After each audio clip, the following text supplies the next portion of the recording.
something a little different today, and I hope you bear with me, but I'm going to try to talk through some videos and some evidence that we have presented.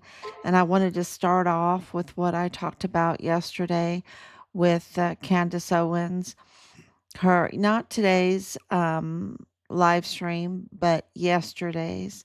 I thought it was had a lot of good points in it, good information that has to do with our son's case. So let's get started. We're at day 1986 days since our son, Richard Halliday, the distinguished honor graduate. What does that mean? He was number one in basic training, number one in AIT. He was a stellar soldier, and he wanted to be CID. And when all of this started, when he was whistleblowing, and the retaliation came continuously and severely, very severely, he asked for a transfer. He asked to be deployed again. He asked to be deployed again, and that's on record. And I think that's a really important point that I tend to not make as much as I should.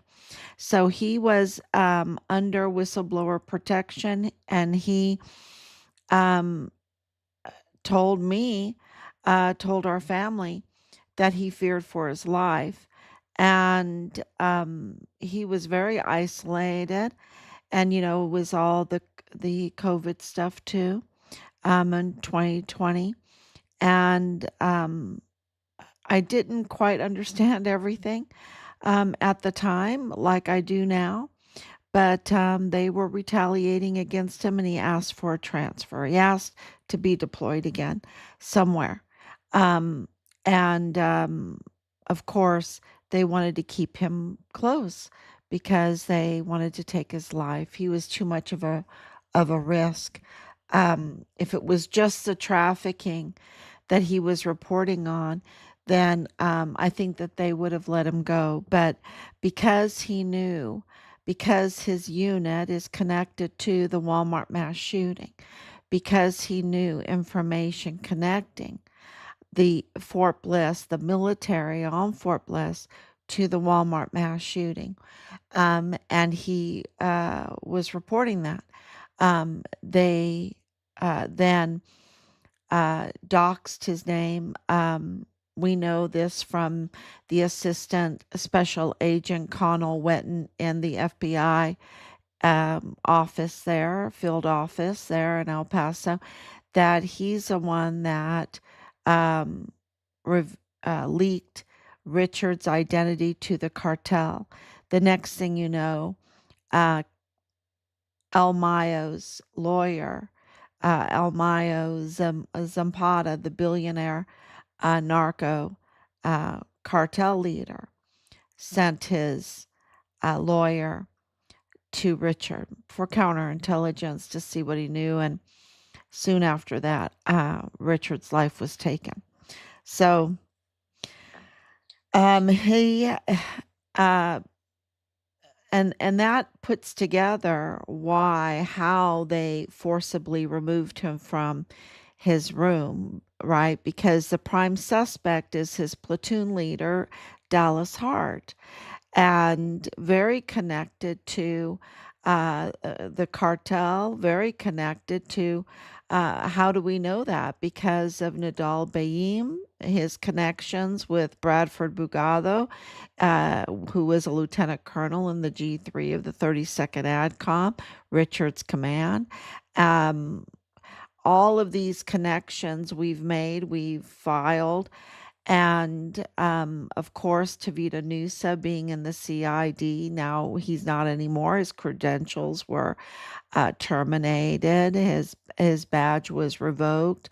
That's his cousin. Solomon Nusa is also his cousin. He's major with the um, mortuary operations, and the common denominator through all of this. And I've said, it's a Mormon faction, but it's also mortuary and funeral home members.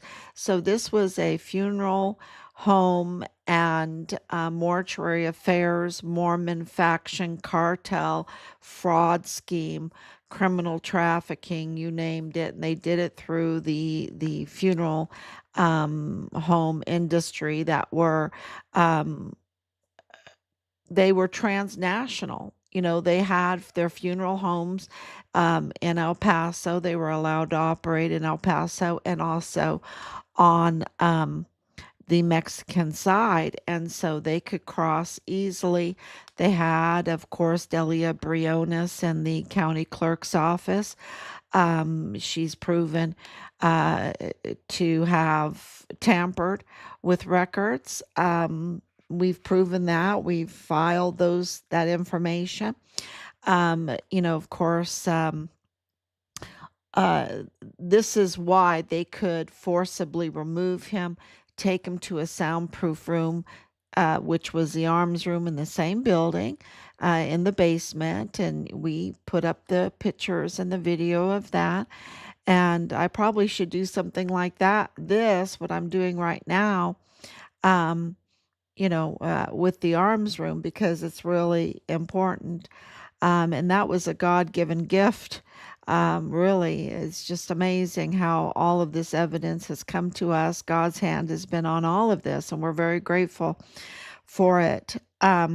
So when they took him there and they took his life, of course, we know that part of this Mormon faction was the director of emergency services, Thomas Kane. And he's revealed a lot of things, and absolutely confirmed Richard's death. And of course, he's in control of all of the surveillance videos that Mitch Snow was asked about by Stu Peters.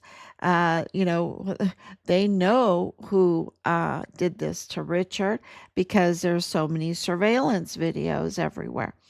But when you have the DES, the director of the surveillance videos, in your pocket, willing to tamper with evidence, hide evidence, turn videos off, and things like this, or keep them from us. Yeah, it lets the criminals get away with terrible, terrible things like what happened to Richard. So, so Richard's body was stolen off of Fort Bliss and trafficked to Mexico, where terrible things happened. And we believe that there's a huge possibility, because of the recent arrest of La Diabla, Martha Alicia Mendez Aguilar, that Richard's organs were harvested. And that's why, because of all of the talk that, the fear in people's eyes, the horror in people's eyes, was so bad. I just can't, I just can't even tell you. We knew something terrible had happened because people were shaking and people were just very, very nervous. So let's see if I can. I don't know if I'm getting signal. I hope I am. Please let me know. Thank you, Laura, for coming on. Okay, so let me go through this video of yesterday and compare it to our son's case. I think it's really important. Let me see. I got that and I got that on. So let's see. That this episode is being brought to you by Nimi Skincare. I am very intentional with the brands that I work with, and Nimi, Utah, down to Panguitch, Utah. Okay, so sorry I didn't. A little bit of adrenaline, right? Maybe even the thought of what he had just done for the very first time might have made him physically ill. Okay, so what she's talking about here is um, Tyler Robinson. That Tyler Robinson, you know, when you take someone's life, right, especially as openly as Charlie Kirk's life was taken on camera, okay, for the world to see. When you take someone's life like that, and it's kind of goes to Patrick Crucius too, who is accused of being the Walmart shooter. When you do something like this, you have evidence on you. A lot of times, especially when you're young like that, you'll throw up. You'll be sweating profusely because of all the adrenaline there, and this is a normal thing that you see with these kind of crimes. There is some kind of physical evidence for what you've just done. And so that's what she's talking about here. Like, we would expect him to maybe lose his lunch, not exactly pop over to a nearby Dairy Queen to have lunch, calmly have lunch, and just begin texting his lover. Which is why I was very surprised to learn of what Tyler Robinson did thereafter. Ready? Tyler Robinson, we can exclusively confirm to you all, drove 3 hours away from Orem, Utah, down to Panguitch, Utah. I hope I'm saying that right. A lot of the cities sound weird. I think it's Panguitch, Utah. I'm showing you a map of that distance. It is just under 3 hours to get there. And what was he doing there? You're probably wondering, did he meet up with somebody? No, he was alone. And what we can tell you that he did when he got there was that he pulled into the Cowboys Smokehouse on North Main Street. He grabbed himself a seat at the bar at this steakhouse, and he ordered himself some more food. Specifically, Tyler Robinson ordered a steak, medium rare, with mashed potatoes and vegetables. There were 3 servers that... Yeah. So did you hear that? This is this is the evidence that we have run into in our son's case. Very, very typical. I mean, kind of the type of evidence that we've run into, and the reaction to the evidence that we have run into. And let me make sure I turn this off while I'm talking.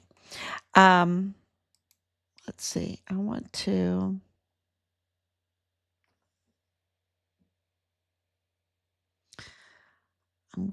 turn this off, and I'm going to extend this because I want to get to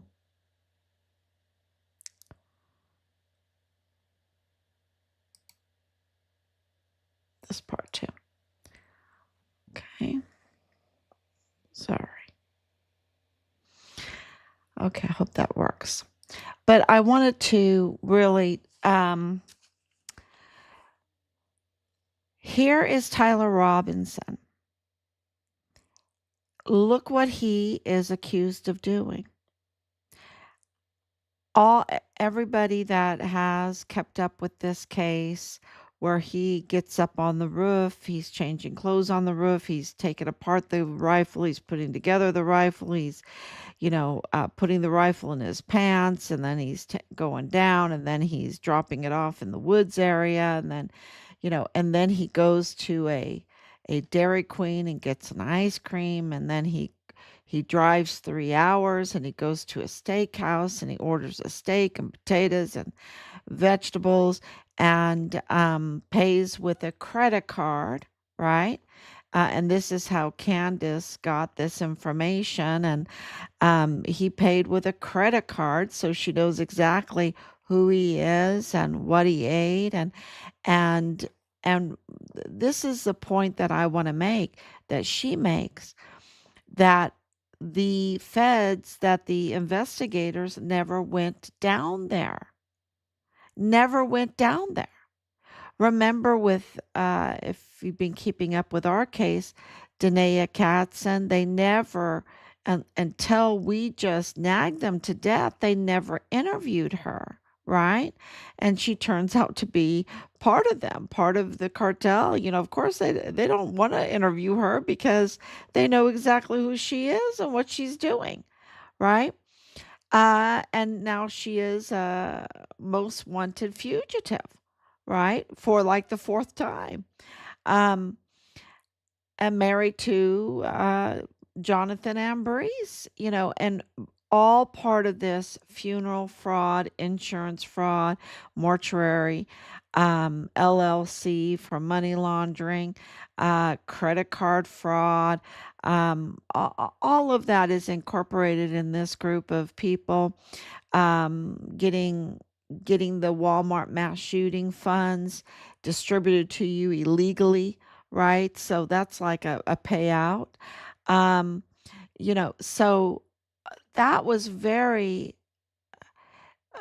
you know, uh, it was just like, okay, they did this in Charlie Kirk's case where they don't go and check up on this kind of lead where their narrative, the suspect went and ate and sat and how did he act, and so Candace Owens called them, and he was like very normal. He wasn't nervous. He wasn't looking over his shoulders. He wasn't shaking. He was just texting, right? He was just texting and eating his steak and mashed potatoes and vegetables. And, it's just bizarre. It's just so bizarre that those that are supposed to be investigating that we pay, you have to understand, we pay so much money to these law enforcement agencies, to do their job, and they're hijacked. They're hijacked by criminals, and we're paying them the criminals. Um, and now you see in Minnesota, this incident that happened, and President Trump is trying to reestablish some um, kind of order, right? And with the ICE, and people have no respect for the law enforcement because for years, we've had this kind of mess, and it's just uh, you know we have to have the law enforcement, but they have to be absolutely scrutinized all the time. You can't have your law enforcement being hijacked like it has been. It's been hijacked, especially along the border. But I want to say, even in our area of South Carolina, it's the indications are that it's being hijacked by politics, really, politics, so they don't run by the rule of law. So this was really no surprise to us when she was saying this, because we've been living it. The other thing she talks about that and I think that's huge, shocking news, when you have this suspect, getting ice cream and then going getting a steak dinner. It's just, it just doesn't make any sense. It's like Patrick Crucius surrendering twice, and the timeline in the Walmart mass shooting case doesn't allow for him to really have time to surrender twice, but he did. And so that is evidence of multiple shooters, right? And they just shut that possibility down. They just shut it down right away on that very day of August 3rd, 2019. August 3rd, by the way, is Dallas Hart's birthday. Just saying, right? And they shut down the possibility of multiple shooters, even with the testimony of Glendon Oakley Jr., right? And of course, he was found not alive in April of 2020 in his barracks room on Fort Bliss. So, they had all of these witnesses. We have videos of witnesses. We block their faces because we're, trying to protect them. That said there were multiple shooters, um, and the timeline demands it because Patrick Crucius, of course, he's almost blind. I mean, he's blind without his glasses. He's totally blind. He can't see anything. And we showed that video. And then, of course, he couldn't tie his shoes when he was 18 years old. He's autistic. He has severe mental health condition. He failed kindergarten. He was banging his head on the sidewalk. He doesn't have the mental ability to carry out something like the narrative demands. And so we want to show a little bit. And let me see if I can pull that over. There is someone else. Oh, yes. Okay. Before I change over.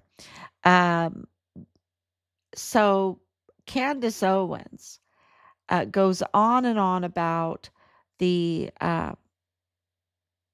child exploitation, the worst type of crimes against children. Okay, I'm going to say it like that. The worst type of crimes against children, that everywhere she looks around the Charlie Kirk case and these individuals, it leads to that. It leads to the worst type of crimes against children.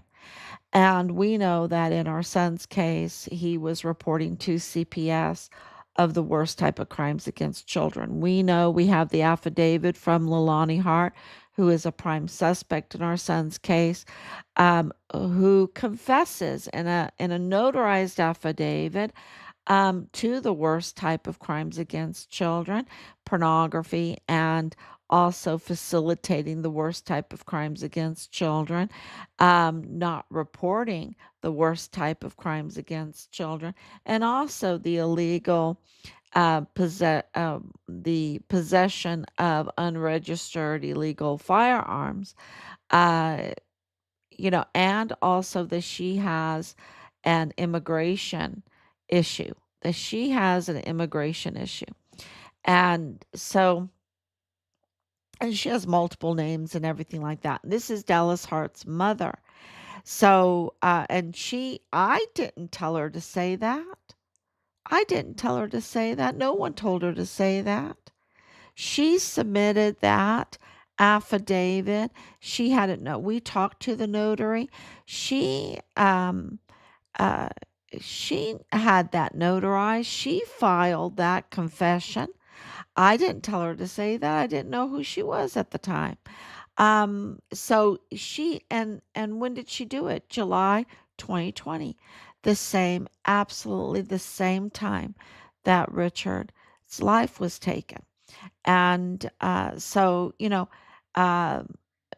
and she showed reaction because of Judge Roger Rodriguez's complaint that he filed um, in his official capacity as judge of the foul play of the confessing of tampering with Richard's file, of Tavita Nusa leaking these files, tampering with the files, confessing to hurting Richard.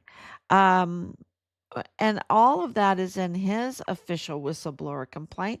And that's why he received retaliation, because he became a whistleblower, just like what um, uh, Mitch Snow was saying. If you become a whistleblower, you're targeted. Well, that has to end. Why are these predators and monsters being protected when the whistleblowers who want nice things in life and justice in life and children being treated properly and women being treated properly, why should they be targeted? Why should, um, that just destroys our country. So the criminals are being protected. And this is why I really believe what Candace Owens is saying is right on the money. This is about a sickness of wanting to hurt children. And I shouldn't even call it a sickness. This is a crime. It's a total crime. Wanting to hurt children in the worst type of ways and have access to children. And this is, of course, corroborated by the hundreds of thousands of children that were trafficked just in a little over a 2-year period through Fort Bliss. Hundreds of thousands, and they called them unaccompanied minors. And what you heard from Mitch Snow is that they would take children away from their parents, uh, unjustly. And we know that in El Paso, because we broke this story, that the judges in the El Paso Criminal Law Magistrate Court that decide these things about children and parents and custody and all of that, that they are all illegal.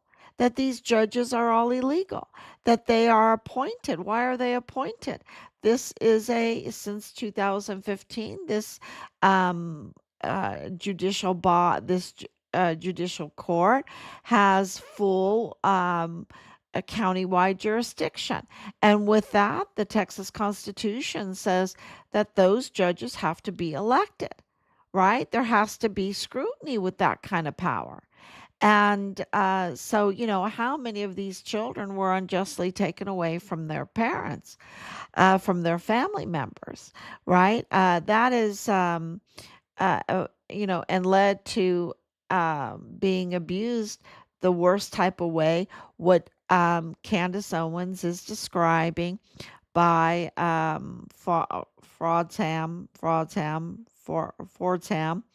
um, David Fordsham, right? I hope I'm saying his name right, who was running the trafficking and pornography ring in Arizona, right? Right there at Fort Huachuca, giving access to children for soldiers that need to face court martial, right? They need to face court martial because he was giving access to soldiers to these children. Um, and that means that we have some sick soldiers, monster soldiers. I don't want to call them sick because it's not a disease. Um, it's a crime. These criminals. So she just revealed this, and um, that it's connected to the Farnsworth family. And the Farnsworth family, uh, we've been reporting on them for a long time, for years. That was one of our big leads, is the Farnsworth. So that connects Charlie Kirk's case with our case once again.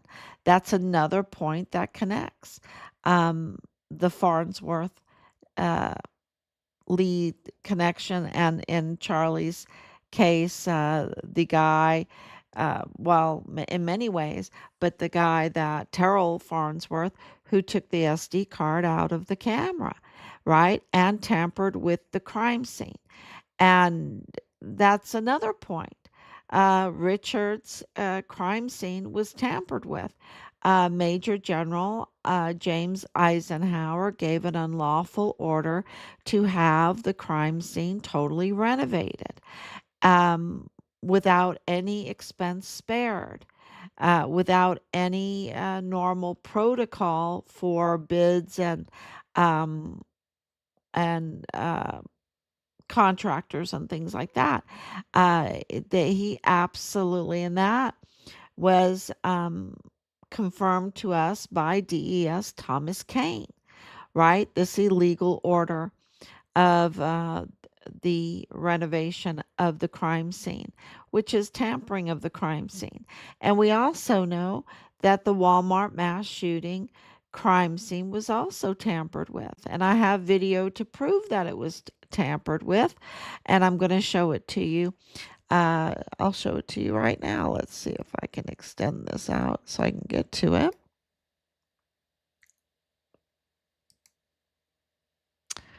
Okay, this is a post. This is a post. Let's see, what do I want to start with first? Yeah, I'll just go through these quick pictures. Um, so here is, this is so interesting. I'll try to get it a little smaller. Yeah.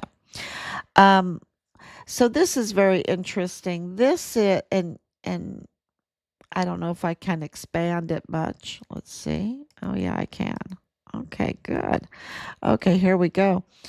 So this is Alexander Gerhard Hoffman wrote, right? Or you can say it in English, Roth. Um, this is a younger picture. This is an older picture. He came, and we know this because my parents are, my mother's uh, was born in Germany. She became a U.S. citizen in 1965, right there in El Paso, at the El Paso courthouse, because my dad was stationed at White Sands Missile Range.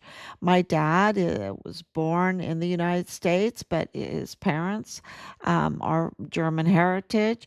He was stationed in Germany, and that's how he met my mother through a cousin. So, you know, going to El Paso, going to White Sands was my mom's first experience with the United States. And of course, like I said, she became naturalized there, gave up her German citizenship.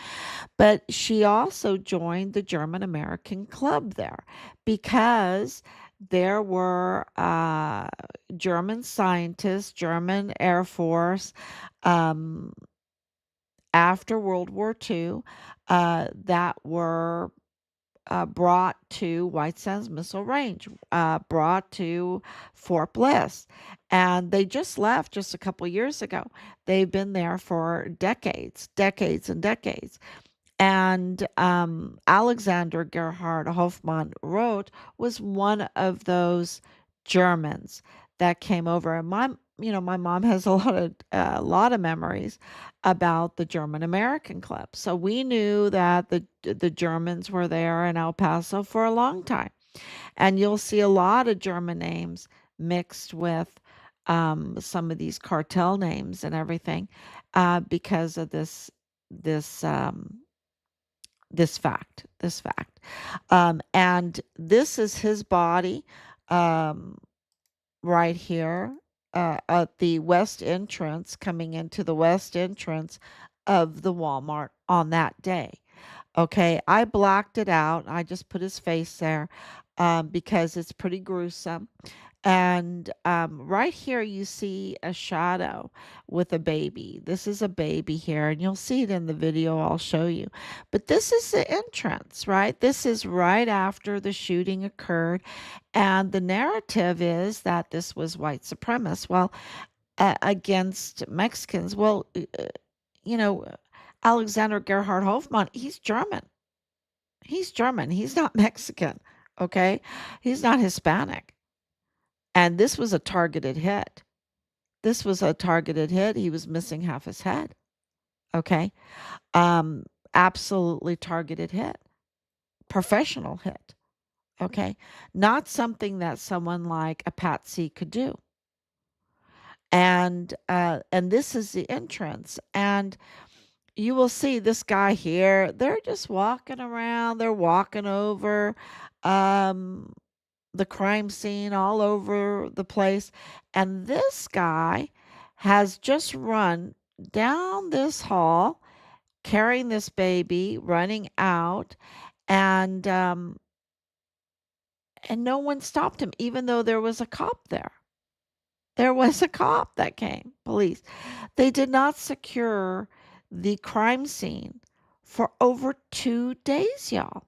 It took them over 2 days to secure the Walmart crime scene.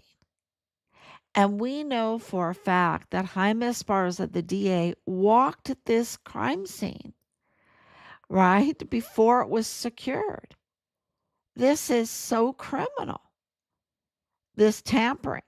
And we know through what we have filed that this was a staged crime scene. And you can see in these pictures that something more happened way after the initial shooting of Gerhardt. And I would say the Anchondos are in here. That's very clear. We have pictures of the Anchondo couple, Jordan and Andre Anchondo, who have very close connection to the medical examiner Mario Raskin Ortiz.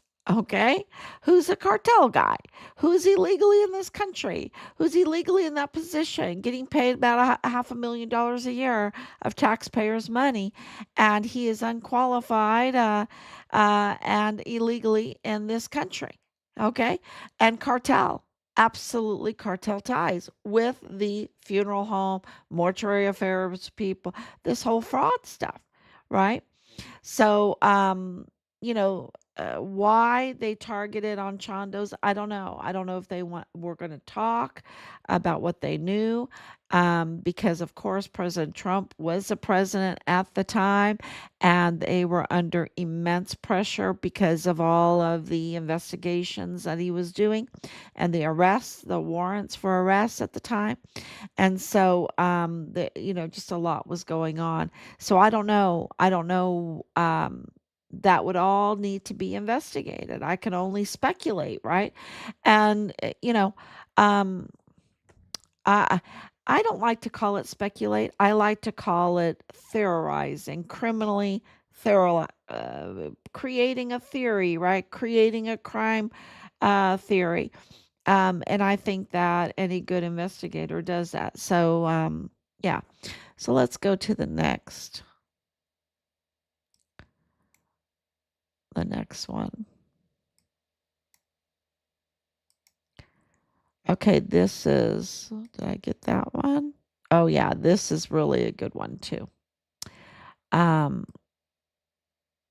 Look at this. I gotta really get it to where you can see it. There you go. Look at this. They told us with the Walmart mass shooting that there were, make sure that I'm on. Thank you. Was live.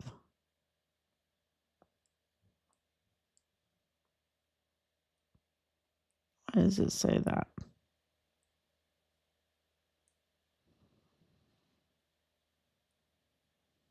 I want to make sure I'm not talking to myself.